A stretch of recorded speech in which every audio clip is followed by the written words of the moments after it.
SLIT 2022 main intake for student admission starts now.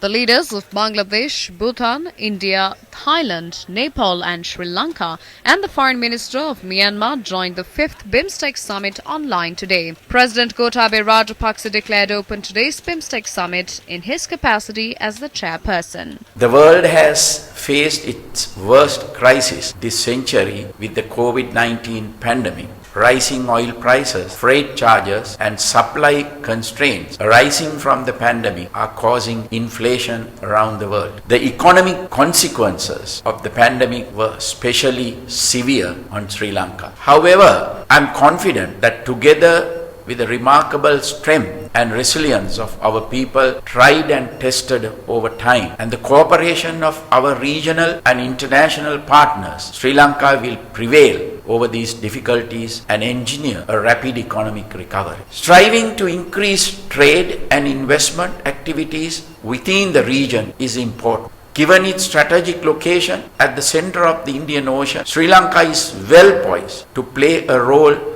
in fostering intra-regional trade. We are committed to increasing contribution of renewable energy sources to 70% of national power needs by 2030, achieving carbon neutrality by 2050 and ensuring no new coal power projects. Bangladesh's Prime Minister Sheikh Hasina remained upbeat on her country's progress.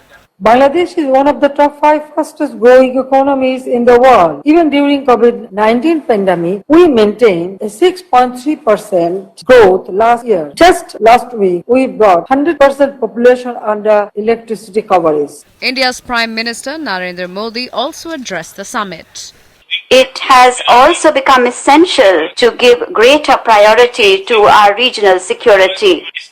India will provide the Secretariat with financial assistance of $1 million to increase the Secretariat's operational budget.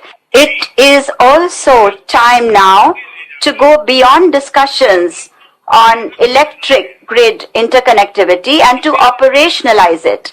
The leaders of other countries spoke about boosting cooperation over security, energy and economic affairs in the region.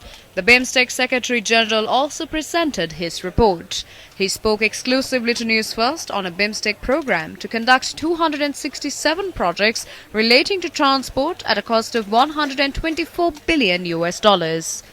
This master plan was developed by ADB in consultation with all the 7 member states. I'm definitely sure there are projects that Sri Lanka can take up maybe in a month's time. We hope to bring all the member states together once again and discuss on the master plan and actually translate the plan and the document into implementation. It is up to the member states to find the financiers and how to implement. It is up to the member states now. The 7 BIMSTEC countries also signed a charter outlining the future goals and objectives of this particular body.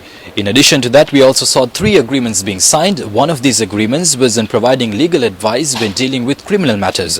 The other agreement was signed on establishing a technological transfer facility here in Colombo, while the third agreement was on enhancing cooperation between diplomatic training institutes in the 7 BIMSTEC nations.